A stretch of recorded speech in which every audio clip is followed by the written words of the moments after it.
Hello everyone, today I will show you how you can stabilize a shaky video footage.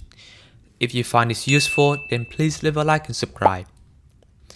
So first, when you have a shaky video, you don't want it to look too shaky. You want it to look stabilized so that when you watch it, it is not giving you any kind of like motion sickness.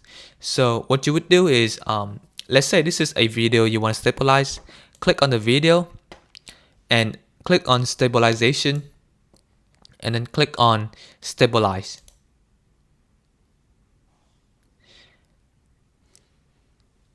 And after around 5 seconds, it should stabilize your video. Right now my video is kind of stabilized already, so you don't see much change. But if you use a video with motion, you will see a lot of change. And under stabilization, there are several options too, either similarity, translation, or perspective. But perspective would be the best option when you stabilize a video. And that is how you can stabilize a video. Thank you.